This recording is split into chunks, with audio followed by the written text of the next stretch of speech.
What are the top 3 programming languages everyone should learn if you're talking to a beginner? I would 100% start with Ruby. It is magic for beginners in terms of just understanding the core concepts of conditionals and loops and whatever, because it makes it so easy. Even if you're just making a shell program that's outputting to the terminal, getting hello world running in Ruby is basically puts, P-U-T-S, space, start quotes, hello world, end quotes, you're done, right? There's no fluff. There's nothing to wrap it into. There are other languages that does that, especially in the Perl or Python would be rather similar, but Go would not, Java would not. There's a lot of other languages that have a lot more ceremony and boilerplate. Ruby has none of it. So it's a wonderful starting language. There's a book called Learn to Program by Pine that uses Ruby essentially to just teach basic programming principles that I've seen heavily recommended. So that's a great language. How quickly would you go to Rails? It depends on what you want to do. If you want to build web applications, go to Rails right away. Learn Ruby along with Rails, because I think what really helps power through learning programming is to build programs that you want, right? If you're just learning it in the abstract, it's difficult to motivate yourself to actually do it well. Some people learn languages just for the fun of them. Most people do not. Most people learn it because they have a mission. They want to build a program. They want to become a programmer. So you got to use it for something real. And I actually find that it's easier to learn programming that way too, because it drives your learning process. You can't just learn the whole thing up front. You can't just sit down and read the language specification and then go like, ooh, like Neo, now I know Kung Fu, now I know Ruby. It doesn't download that way. You actually have to type it out in anger on a real program.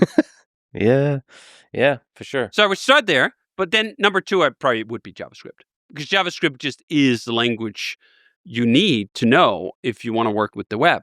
And the web is the greatest application platform of all time. If you're making business software, collaboration software, all this kind of stuff. If you're making video games, you should probably go off and learn C++ or C or something else like that. But if you're in the realm of web applications, you got to learn JavaScript. Regardless of what else you learn, you got to learn JavaScript. So if you're learning Ruby, what does Ruby not have in terms of programming concepts that you would need other languages for?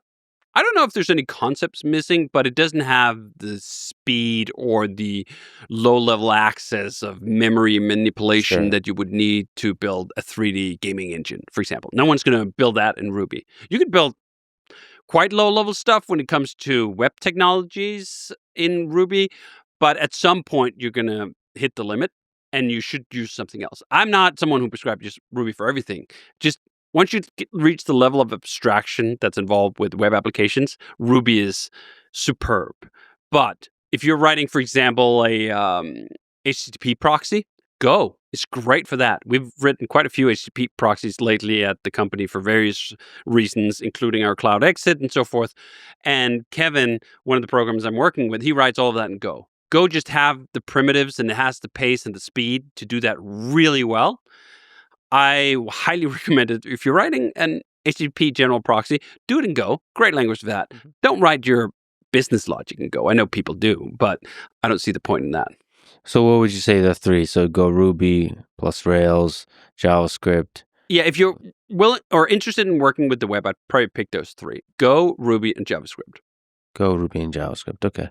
Functional languages? Someone's talking about OCaml? They are always going to show up. It must be some kind of OCaml industrial complex or something like this, but they always say mention OCaml. I love that there are people who love functional languages to that degree. Those people are not me. I don't care at all. Like, I care about functional principles when they help me in these isolated cases where that's just better than everything else. But at heart, I'm an object-oriented guy. That's just how I think about programs. That's how I like to think about programs. That's how I carve up a big problem space into a domain language. Objects are my jam. Yeah, me too. So I programmed in Lisp a bunch for like AI applications for basic, so Othello chess engines, that kind of stuff. And I did try OCaml just to force myself to program just a very basic game of life. Yeah, a little simulation. It's much. Lisp is just parentheses everywhere. It's actually not readable at all. That's the Uh, problem I've had with Lisp. OCaml is very, very intuitive, very readable. That's nice. I really should pick up a language like that at some point. I've been programming long enough that it's a little embarrassing that I haven't actually done anything real in anger in a fully functional programming language. Yeah, but like I have to figure out, I'm sure there's an answer to this. What can I do that will be useful for me, like that I Yes. actually want to build? Yes. That's my problem. That a functional language is better suited for. That's right. Because I really want to experience the language properly. That's right. Yeah, because I'm very, at this point, I'm very object-oriented, brained. Yes. Yeah.